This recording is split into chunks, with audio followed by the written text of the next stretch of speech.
शरीर सहित जो कुछ भी देखने में आता है यह सब विनाश होना है। तुम आत्माओं को अब घर लौटना है, इसलिए पुरानी दुनिया को भूल जाओ। हमें पुरानी दुनिया को भूलना है। हमें अब सिर्फ शिव बाबा को याद करना है। लौटने बिगर नई दुनिया में आ नहीं सकेंगे। देवता से मनुष्य बनने में तुम बच्चों को 84 जन्म लगे हैं। देवता से मनुष्य बनने में हमको 84 जन्म लगे हैं और मनुष्य से देवता बनने में सिर्फ 1 सेकंड लगता है। सबसे ऊंच से ऊंच है निराकार बाप। फिर मनुष्य सृष्टि में आओ तो इसमें भी है ऊंच देवता, सबसे ऊंच देवता है। सभी को सुनाओ कि बेहद का बाप का वर्षा देने आया है। हमें बेहद का बाप वर्षा देने आया है। अब हद के वर्षे का समय पूरा हुआ, अर्थात भक्ति पूरी हुई। अब रावण राज्य समाप्त होता है। बाप आया है तुम्हें रावण 5 विकारों की जेल से छुड़ाने। यह पुरुषोत्तम संगम युग है। इसमें तुम्हें पुरुषार्थ कर दैवी गुणों वाला बनना है।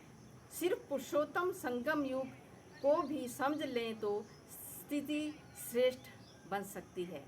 अगर हम संगम युग को समझ लें तो हम श्रेष्ठ बन सकते हैं। तुम संगम युग पर साक्षी हो, देखते हो। हम सब कुछ संगम युग पर सब कुछ देख रहे हैं, साक्षी होके देख रहे हैं। प्रदर्शनी में अथवा म्यूजियम में आते हैं तो वहाँ भी तुम संगम पर खड़ा कर दो। अगर हम म्यूजियम में भी आते हैं वहाँ भी तुम संगम पर खड़ा कर दो। इस तरह है कलयुग, इस तरफ है कलयुग, उस तरफ है सतयुग। सभी को जीवदान देना है। कलयुग और सतयुग सभी को जीवदान देना है। मनुष्य से देवता बनाने की सेवा करनी है। हमें सभी को मनुष्य से देवता बनाना है। बेहद से पढ़कर दूसरों को पढ़ाना है। हम जो पढ़ रहे हैं हमें दूसरों को पढ़ाना है, दूसरों को सिखाना है, देवी गुण धारण करने और कराने हैं। हमें सभी को देवी गुण धारण और धारणा भी करानी है। वरदान: सदा श्रेष्ठ समय प्रमाण, श्रेष्ठ कर्म करते वह के गीत गाने वाले भाग्यवान आत्मा भव।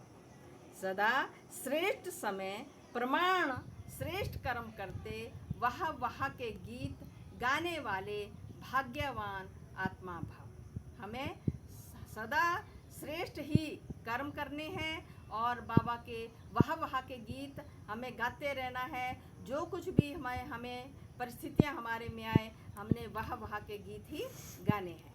स्लोगन: मन बुद्धि और शक्तिशाली बना दो तो कोई भी हलचल में अचल अडोल रहेंगे।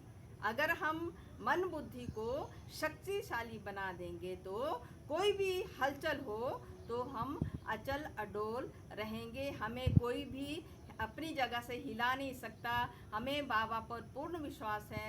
जो हमें बाबा पढ़ा रहे हैं हमें वो शिक्षा दूसरों को देनी है और सभी को बताना है कि हमारा बाबा आया है और हमें पढ़ा रहा है। इसी पढ़ाई से हम सतयुग की ओर जा रहे हैं और हमें भगवान दर्शन दे रहा है।